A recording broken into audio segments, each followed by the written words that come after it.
Bonjour à tous et bienvenue dans cette vidéo. Aujourd'hui, je vais vous montrer comment utiliser les fonctionnalités de base du logiciel Adobe InDesign pour la création d'une mise en page, d'une belle mise en page avec le logiciel. Donc, on verra comment créer un document à partir de zéro et on verra comment importer des images, comment saisir et importer et mise en forme du texte et mettre en forme du texte. Et voilà. Et pour finir, on va voir comment exporter notre document au format PDF, un format qu'on pourra partager facilement avec nos collaborateurs ou avec notre imprimeur. Donc, c'est une vidéo de vraiment démarrage, de mise en route de InDesign, mais vous allez, à mon avis, apprendre l'essentiel pour commencer dès aujourd'hui à créer vos propres mises en page. Et c'est parti donc. La première chose qu'on va faire, c'est de créer le document. Donc, on peut le faire soit en utilisant l'écran d'accueil si vous avez une version récente de InDesign, la version CC. Donc, dans ce cas, vous pourrez utiliser le bouton Créer pour afficher l'interface Nouveau document de InDesign. Et dans tous les cas, si vous ne voyez pas ces options, vous pouvez retrouver cette commande à partir du menu Fichier, Nouveau, Document. Donc, c'est soit à partir du menu Fichier, Nouveau document, ou alors en cliquant sur le bouton Créer de votre écran d'accueil de InDesign. D'accord? Donc, ça, c'est l'écran d'accueil que vous voyez ici actuellement. Donc, si vous êtes bien sûr sur les dernières versions de InDesign. Donc, là, on a l'option Créer. Dans ce cas, je vais cliquer sur le bouton Créer. Et voilà, on a quelques options ici et quelques paramètres des documents prédéfinis. On a des onglets qui nous permettent d'accéder à certains paramètres. Avant tout, l'onglet récent. Dans ce cas, c'est si vous avez créé des documents tout récemment, depuis que le logiciel est lancé. D'accord? Ou alors, vous pouvez aussi retrouver des paramètres prédéfinis qui sont enregistrés. Donc, si vous avez utilisé l'option, le bouton enregistrer ici pour enregistrer des paramètres prédéfinis, donc là, vous pouvez retrouver cette liste ici. OK, on a aussi l'onglet impression pour créer des documents avec des formats standards d'impression. Donc là, c'est là où on va retrouver par exemple le A4, les formats lettres, d'accord, les formats A5 aussi et d'autres formats. D'accord? Et tout ce qui fait ces options, ces paramètres prédéfinis, c'est de vous charger des dimensions, d'accord, en largeur et en hauteur d'un document ici. Donc, c'est tout ce qui fait les paramètres ici. Donc là, chaque fois que vous cliquez sur un de ces paramètres, vous verrez les mesures changer ici. Les mesures vont s'adapter à ces nouveaux paramètres prédéfinis. D'accord? Donc là, on a ici le A4, par exemple, ici, c'est 210 mm en largeur et 297 mm en hauteur. D'accord? Des unités que vous pouvez d'ailleurs changer en utilisant le menu Unité. Donc là, vous pouvez sélectionner d'accord, l'une des unités de mesure qui est proposée ici. D'accord? Donc là, on va laisser, pour moi en tout cas, en millimètres. Vous pouvez changer l'orientation du document. Dans ce cas, vous allez intervertir les valeurs largeur et hauteur. D'accord? Comme ça. Et pour nous, en tout cas pour mon document, je vais le laisser à l'orientation portrait. On peut choisir le nombre de pages que l'on souhaite créer ici. D'accord, on a une page seule où on peut mettre un nombre spécifique. Si on le connaît à l'avance, on peut le mettre ici. Et l'option vis-à-vis, c'est utile lorsque vous créez un document comme un magazine ou un livre, ou même une brochure, là où vous avez parfois des documents, d'accord, en vis-à-vis, des pages en vis-à-vis, en regard. OK, et là, ce premier document, je n'aurai pas besoin de cette fonctionnalité. Donc là, j'ai cliqué ici pour décocher l'option. D'accord? Et voilà, donc le reste de ces choses, on a ici les marges. D'accord? On a les marges ici. Par défaut, c'est 7 mm. Je vais garder. Après, je vais vous les montrer. On a le fond perdu. D'accord? C'est pour les documents qui auront des images qui vont s'étendre au-delà des limites de la page. D'accord, c'est juste pour avoir des repères ou et des marges de sécurité qui nous permettra d'éviter en tout cas que notre document soit coupé à l'impression, d'accord, ou à l'usine. À noter que ça, c'est ne valable que pour les imprimantes professionnelles. Hein. Pour une imprimante de bureau, vous ne pouvez pas, peut-être pour certaines imprimantes en tout cas, imprimer une image, d'accord, jusqu'au bord de la page. Donc là, c'est à prendre en considération uniquement si vous avez, si vous comptez amener votre document à l'imprimerie professionnelle. Voilà, donc le fond perdu, je vais garder à 4 mm ici parce qu'on aura, à mon avis, une image qui va sortir légèrement. Et le bouton aperçu, je vais le mettre ici. Ça va me montrer déjà à quoi ressemble ce document ici. Donc, on a ici ce trait noir qui est le document, le format A4, les 210 sur 297. Donc ça, c'est les limites de la page elle-même. Donc là, on a des marges qu'on a créées ici. Actuellement, c'est 12,7. D'accord. Donc si je modifie ici par hasard et que je vais mettre là ici, on a les marges ici, je pourrais peut-être augmenter. Vous verrez ça changer et s'adapter ici. Autre chose aussi, ici qu'on a actuellement, on a combien de... On a une seule colonne. Hein. On a une seule colonne. Donc ça, c'est toujours des marges. Hein. C'est des guides hein, pour vous aider à mieux, d'accord, en tout cas, mettre en page vos éléments, vos objets sur la page. Actuellement, on a combien? Une seule colonne. Donc, je vais mettre ça à 3 colonnes. D'accord? Voilà, voilà, actuellement, on a 3. Donc, c'est bon, je vais garder ça à 3 colonnes. Et c'est tout ce que je vais mettre ici. À part vous montrer c'est quoi le fond perdu qu'on a créé ici. Le fond perdu qui est là actuellement. Ça va nous permettre de placer ici notre image et de la sortir légèrement des limites de la page. Donc, ce qui va nous permettre, comme je le disais il y a un instant, d'éviter que le document n'arrive pas vraiment aux limites de la page. Donc, ce qui va laisser un filet blanc, de couleur blanche, une bande blanche ici. Donc, ce qui parfois n'est pas joli en mise en page. OK. Et c'est bon, je vais cliquer maintenant sur OK, hein, sans enregistrer de paramètres prédéfinis. Hein. D'accord. Je clique sur Créer ici pour créer ce nouveau document. Ok, je vais déjà masquer ces repères ici. Hein. Cette règle, pour l'instant, je n'ai pas besoin de la règle. Donc, je vais faire CTRL-R pour les masquer pour l'instant. Et ce qui va nous permettre, maintenant qu'on a un document créé, de montrer quelques éléments et quelques outils d'accord, du logiciel que vous allez pouvoir utiliser pour vos mises en page. Déjà, la barre des menus qui est là, qui va nous permettre de gérer les fichiers ou de gérer les objets, par exemple ici, des textes, ainsi de suite. L'objectif, ce n'est pas de mémoriser toutes ces commandes, c'est juste savoir qu'elles sont là au cas où vous aurez besoin d'une option pour faire quelque chose avec vos objets. D'accord? Et vous avez ensuite la barre d'accord, des outils, le panneau outils qui est là, actuellement sur une seule colonne. Je peux cliquer ici pour le mettre en 2 colonnes, voilà, pour montrer plus ou moins tous les outils à la fois. D'accord, et on a, je reviens ici, hein, il y a quelque chose qui manque ici pour moi, peut-être ici, c'est la barre des options qui n'est pas affichée, le panneau contrôle. Donc je vais essayer de l'afficher en allant au menu fenêtre. D'accord, contrôle. Très bien, qui va quand même afficher ce panneau qui est super intéressant ici. À ne pas négliger, il faut l'avoir vraiment ici. Et là, je vais coller. Vous voyez ici le panneau qui actuellement est flottant, le panneau outil. Je vais l'attraper ici et je vais le glisser vers la gauche. Lorsque je verrai une bande bleue ici, je vais laisser pour coller ce document ici.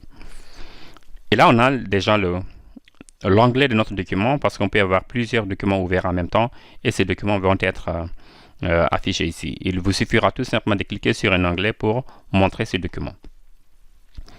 Donc là, juste sous la barre des menus, on a ici le panneau options, le panneau contrôle, la barre des options, tout ce que vous voulez. Vous pouvez utiliser comme nomination. Et voilà, et les contextuels, à chaque fois qu'on va sélectionner un outil, des options permettant de travailler avec cet outil vont être proposées. D'accord, on a ici, par exemple, ici, lorsque je vais activer l'outil texte, quelque chose qu'on va souvent utiliser avec InDesign. d'accord, on a des options pour gérer les caractères et des options pour gérer les paragraphes, d'accord. Donc très riche en commandes et options.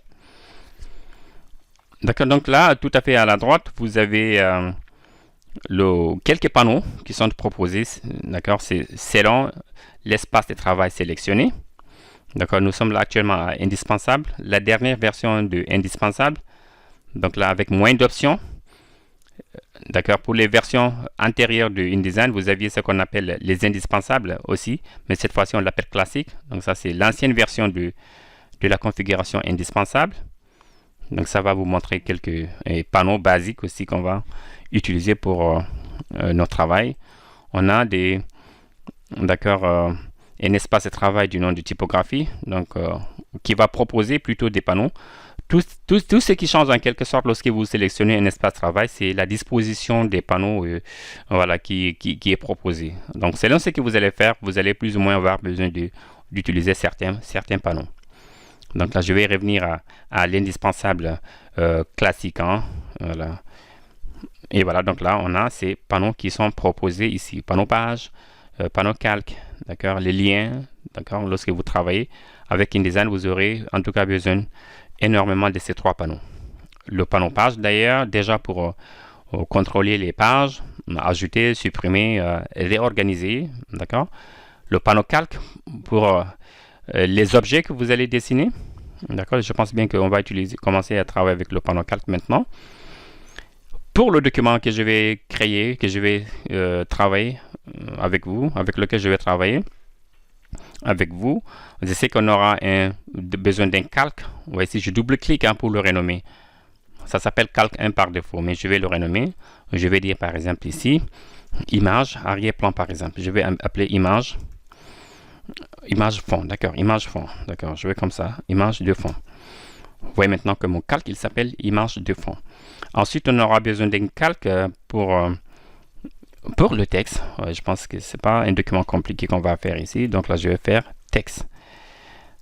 Ok, donc là, l'idée maintenant, c'est que quand je vais mettre mon image de fond, je vais activer ce calque. Et après, quand j'aurai fini, je peux le verrouiller, le bloquer et passer au calque suivant. D'accord? Comme ça, il n'y a pas de conflit entre les objets que je place sur la page. Donc, parlant d'objets maintenant, il y a des types d'objets que vous allez souvent utiliser, créer dans InDesign. C'est les objets d'image et les objets textuels.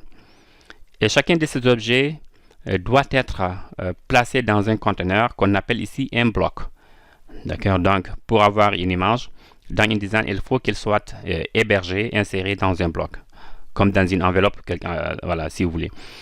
Même chose pour les textes aussi. Donc, le texte, contrairement à certaines applications de Adobe, comme Photoshop et Illustrator, où vous avez parfois la possibilité d'avoir un texte de pointe, c'est-à-dire par clic saisi. Là, tous les textes sont dans des blocs, en quelque sorte. Quoi. Donc, vous devez créer un bloc, ensuite soit saisir le texte, ou alors importer du texte. Donc, pour les images aussi, on peut soit créer le bloc, voilà, ou alors insérer l'image, importer l'image et placer l'image qui va créer automatiquement un bloc. D'accord, donc je vais montrer comment ça fonctionne pour les images. Donc on va activer l'outil image ici, vous voyez ici, l'outil bloc rectangulaire, il s'appelle comme ça. On le prend et là je vais mettre une image ici sur la partie supérieure. Donc c'est comme c'est une image qui va sortir, je vais mettre vraiment à l'angle de mon fond perdu. Et là je vais dessiner comme ça tout simplement. Très bien. Je suis sur le calque image de fond.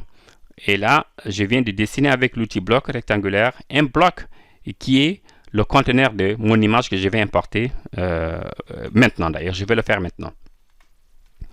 Et c'est très simple d'avoir une image dans InDesign. Hein. Il y a plusieurs options.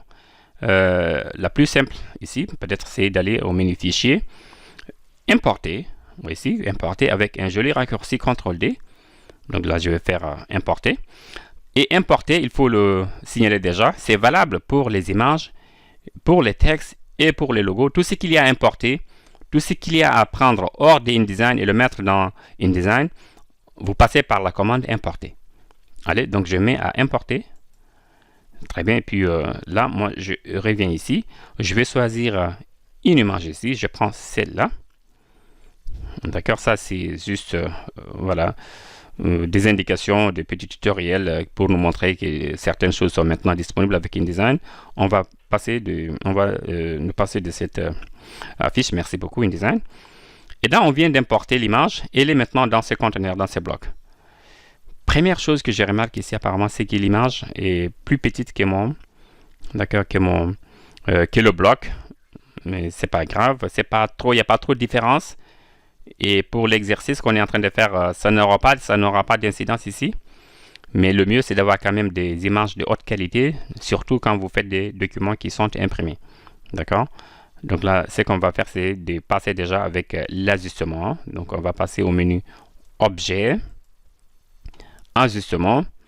On va donc remplir notre bloc proportionnellement. Donc on va agrandir le bloc, l'image à l'intérieur, pour qu'elle s'adapte au bloc. Et ça va être proportionnellement. Donc on ne va pas déformer notre image. Je clique ici. Donc l'image, elle est agrandie proportionnellement. Vous voyez ici, ça oblige InDesign à sortir légèrement, d'accord, la hauteur ici, par-ci, par-là. Donc pour s'adapter au bloc. Donc là, c'était pour l'image qu'on vient d'importer. Elle est là. Je pense que je vais pouvoir la bloquer maintenant et passer au texte. D'accord? Allez, je mets ici. Je dois maintenant, vous voyez, activer l'outil, le calque de texte pour pouvoir importer. Parce que ce n'est pas possible d'importer quelque chose sur un calque bloqué. Donc, je passe au texte.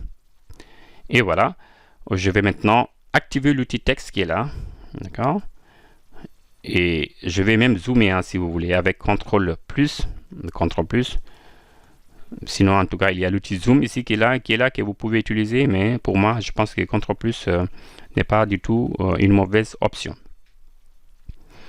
Très bien, donc là, je vais maintenant faire glisser pour créer un bloc ici. Vous voyez ici, je vais créer un bloc qui va contenir le titre de la mise en page. Allez, je mets ici. Je vais faire quoi? Je vais faire bonjour. Voilà. Voilà, bonjour InDesign. Voilà. Je sais que je l'aurai sur 2 lignes, donc je vais déjà créer d'accord, un paragraphe et je vais mettre ici InDesign. Très bien, donc là j'ai saisi bonjour InDesign. Donc là, ça c'est le texte par défaut. Vous voyez ici, on peut maintenant sélectionner le texte et agrandir. Vous voyez ici, en cliquant sur les flèches, ça nous permet d'agrandir le texte là. Ok. On peut aussi cliquer sur cette flèche au bout pour sélectionner une valeur directement ici. Voilà, 60 par exemple ici, je vais mettre ici. Et du coup, tout le texte n'apparaît pas. Et là, on voit un petit plus pour montrer, pour indiquer qu'il y a un texte qui devrait être affiché mais qui ne l'est pas. Parce que tout simplement, il ne peut pas tenir dans le bloc. D'accord? Donc là, on a deux options, soit réduire le texte ou alors agrandir son conteneur. Et pour l'agrandir, on utilise l'outil sélection. Et ensuite, on peut attraper d'accord, les angles, les côtés du bloc pour l'agrandir. Donc là, on a maintenant ici, bonjour InDesign. Voilà, je pourrais même, si vous voulez, décaler ici ce texte ici pour le superposer avec mon image ici.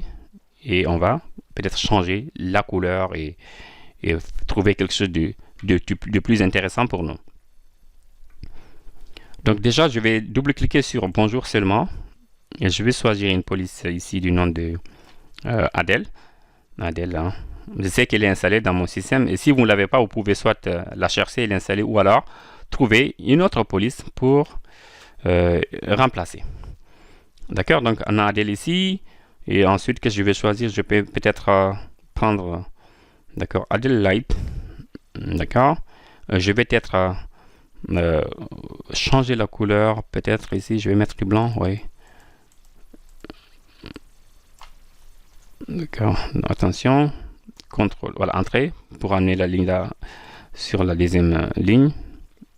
Et voilà, je vais changer la couleur. On va utiliser le panneau nuancier qui est là. Vous voyez ici. Le panneau nuancier. le texte est sélectionné, donc on peut cliquer sur papier qui est blanc pour InDesign. Et voilà, on a bonjour maintenant qui est là.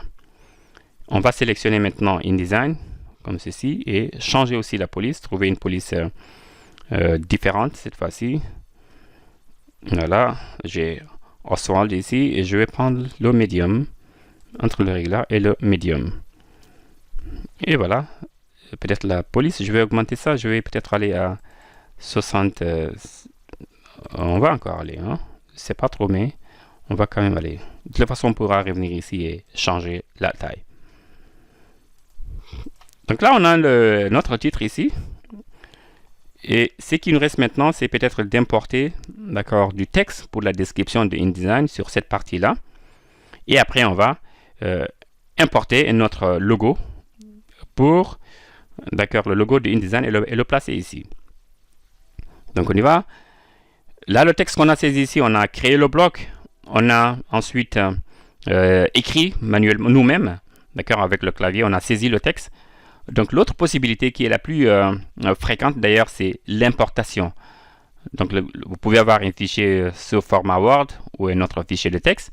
Et tout ce que vous allez faire après, c'est de l'importer.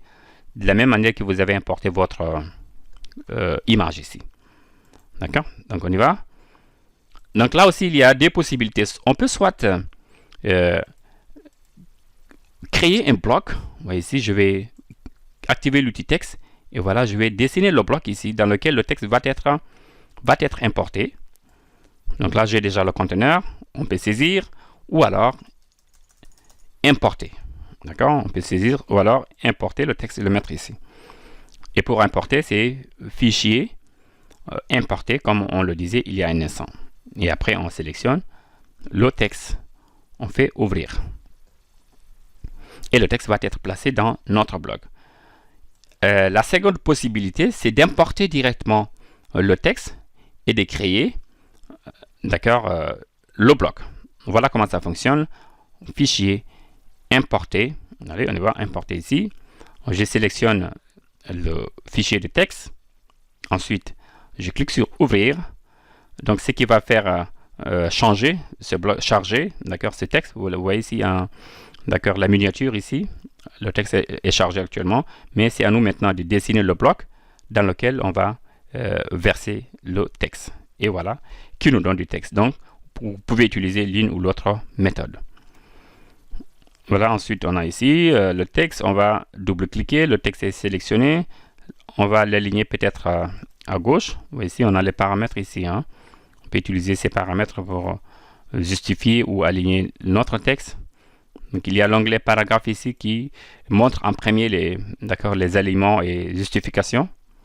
D'accord, là aussi, pas mal d'options à voir ici. L'alignement aligné à gauche, justifié à gauche, ainsi de suite. D'accord, jusqu'à la césure. Hein. D'accord, la césure, c'est couper les mots. Donc, je n'ai qu'un paragraphe de texte. Je n'ai pas l'intention de couper ce texte. Et je vais tout simplement désactiver donc l'option césure.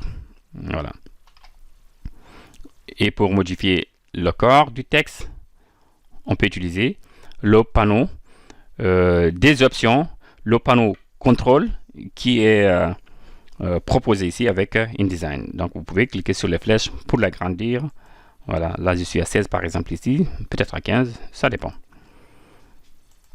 Très bien, on y va, contrôle moins pour voir ce qui se passe ici. C'est bon, ça avance très bien.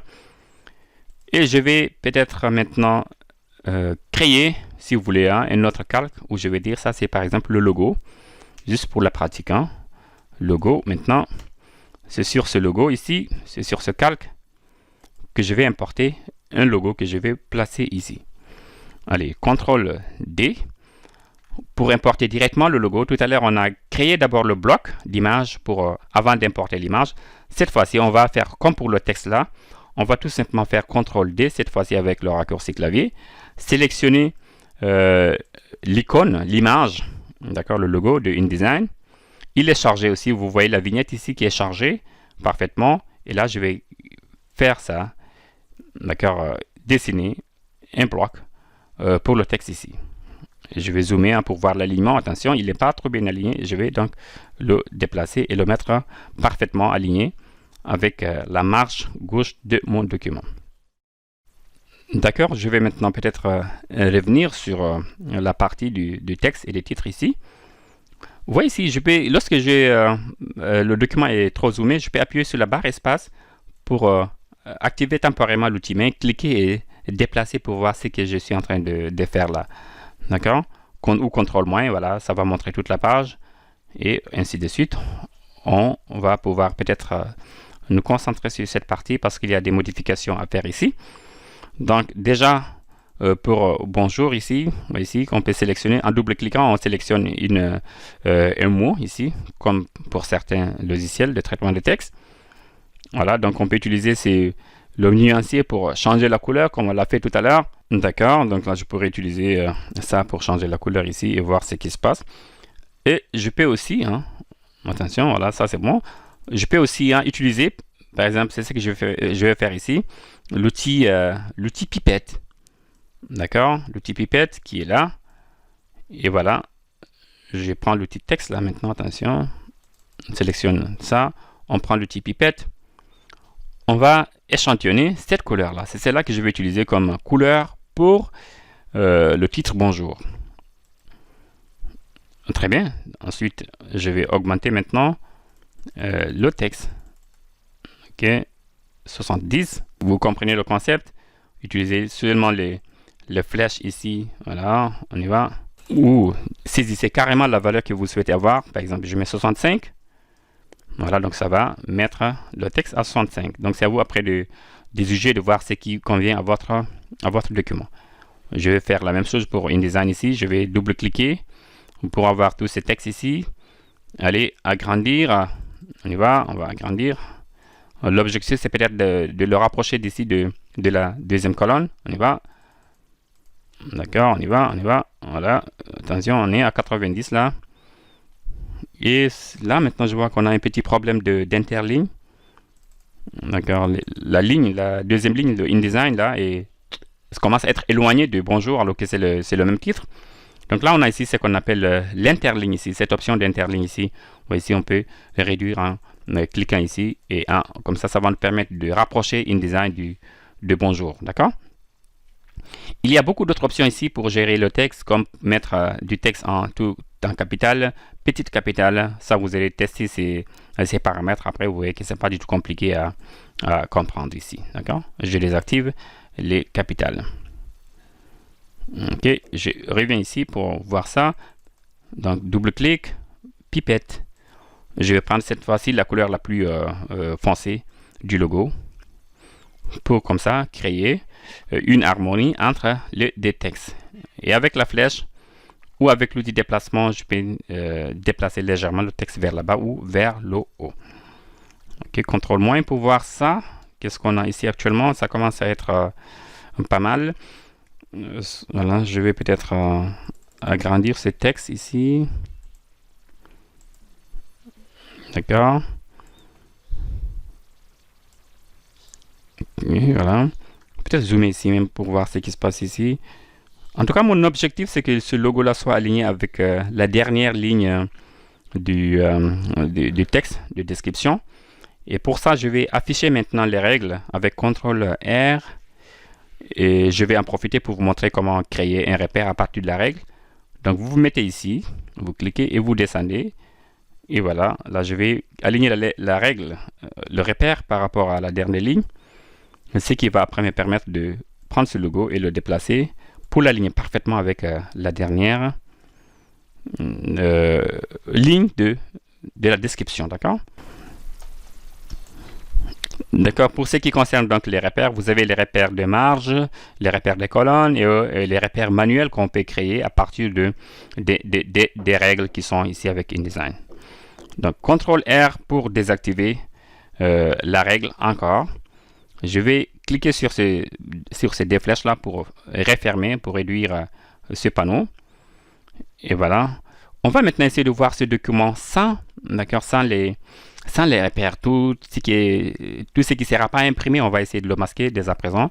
Et là, vous avez ici une option qui va vous permettre de changer la façon dont le document est présenté. Donc, on a aperçu, on a au fond perdu, d'accord, on a aussi présentation, donc ce qui n'est pas du tout mal.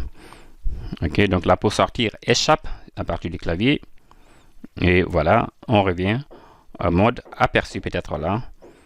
Donc ça va nous montrer le document sans tout ce qui est repère, sans tout ce qui est éléments de mise en page qui ne seront pas imprimés. D'accord? Allez, donc on revient maintenant, d'accord, au mode par défaut. Le mode normal, il suffit juste de cliquer sur ce bouton ici, hein. Mode normal, et là c'est les autres différents types d'affichage. D'accord? Et pour basculer entre le normal et les autres, ici c'est, vous voyez ici W entre parenthèses ici, on fait entrer www. Et voilà, je n'ai pas encore enregistré ce document, je vais le faire maintenant. Donc CTRL S, et voilà, je vais mettre ici sur le bureau, on double-clique ici, on va mettre ici tout simplement, allez, ok, bonjour, InDesign. On enregistre avec entrée. Et pour créer maintenant un PDF de ce document qu'on va envoyer à notre collaborateur, l'imprimeur, on peut tout simplement faire, voilà, fichier, exporter. D'accord, on va exporter ce document. Sur le bureau toujours, on va dire enregistrer. Choisir, d'accord, un paramètre prédéfini, qualité supérieure, par exemple ici. Voilà, pour l'instant, on ne va pas détailler cette fenêtre, mais je vais quand même faire exporter le document. D'accord, on va fermer ça aussi, c'est pas grave. Donc là, le document est en train d'être exporté.